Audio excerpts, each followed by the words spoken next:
পূজার আয়োজন যতই ছোট হোক না কেন তারপরেও কিন্তু অনেক কাজ থাকে। সেদিন ছিল বিপত্তারিণী মায়ের বাৎসরিক পূজা।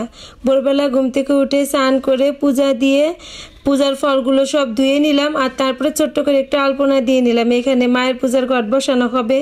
এর মধ্যে দেখি আমার ছোট বোন, যার কিছুদিন আগে বিয়ে হইলো, সে সকাল সকাল স্নান করে নতুন শাড়ি পরে পায়ে আলতা দিয়ে আমার বাসায় চলে আসছে। সে বলতেছে, বড়দি দাও তোমার পূজার কি কি কাজ করে দিতে হবে আমি করে দিই।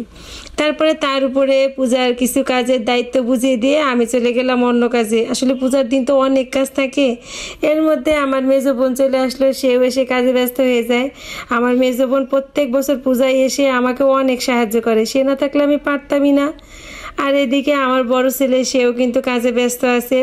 খিচুড়ি রান্না করবে তার দিদা, সে মশলা গুঁড়ো করে দিচ্ছিল। এর মধ্যে আবার ব্রাহ্মণ দাদাও চলে আসে।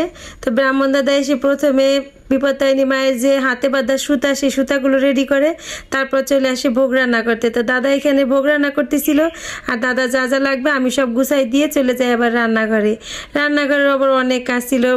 আমার মা রান্না করবি খিচুড়ি আর সবজি। তো মা হচ্ছে রান্না বসাবে, যার কারণে তাড়াতাড়ি করে আমি সবজিগুলো দিয়ে দিলাম। আর এইদিকে আমার দুই বোন, ওরা এই পূজার সব কিছু গুছাই দেয়। আমি আর পূজার কাছে আসতে পারি না, আমি ওইদিকে মার সাথে ছিলাম। তো ঠাকুর দাদার ভোগ রান্না করা হয়ে যায়, তারপর বসে পূজায়। আর এই যে আমার মা রান্না করতেছিল। প্রত্যেক বছর আমি বিপত্তারিণী পূজা করি ঘরে, আর আমার মা হচ্ছে এইভাবে খিচুড়ি আর সবজি রান্না করে দেয় আমাদের সবার জন্য। যারা যারা আমার বাসায় পূজায় আসে, আমার মায়ের হাতে রান্না করা খিচুড়ি প্রসাদ খায়, সবাই কিন্তু অনেক প্রশংসা করে। এত স্বাদ হয় আমার মায়ের হাতের খিচুড়ি আর সবজি, একবার যে খায় তার মুখে লেগে থাকে। তো মার হচ্ছে নাড়াচাড়া করতে অনেক কষ্ট হয়ে যায়। আমি মার কাছে থেকে থেকে বারবার করে যেইভাবে নাড়া দিয়ে দিচ্ছিলাম, মার অনেক কষ্ট হয়। তারপরেও কিন্তু আমার মা প্রত্যেক বছর খিচুড়ি আর তরকারি রান্না করে দেয়। মার হাতের রান্না আমরা অনেক পছন্দ করি সবাই। তো মা তো এদিকে রান্না করতেছিল, এদিকে পূজা শুরু হয়েছে। মার সাথে কিছু সময় কাজ করে দিয়ে এরপরে আমি চলে আসলাম পূজার কাছে। পূজা প্রায় শেষ, আমরা সবাই মিলে বসলাম অঞ্জলি দেবার জন্য। তো অঞ্জলি শুরু। এখানে আমার ছোট দুই বোন আছে, আমার বড় যা আছে। তো ঠাকুর দাদা নিজেই পাঁচালি পরে পূজা শেষ করলো, আর আমরা সবাই এরপরে অঞ্জলি দিলাম। তো অঞ্জলি দেবার শেষে পূজা শেষ।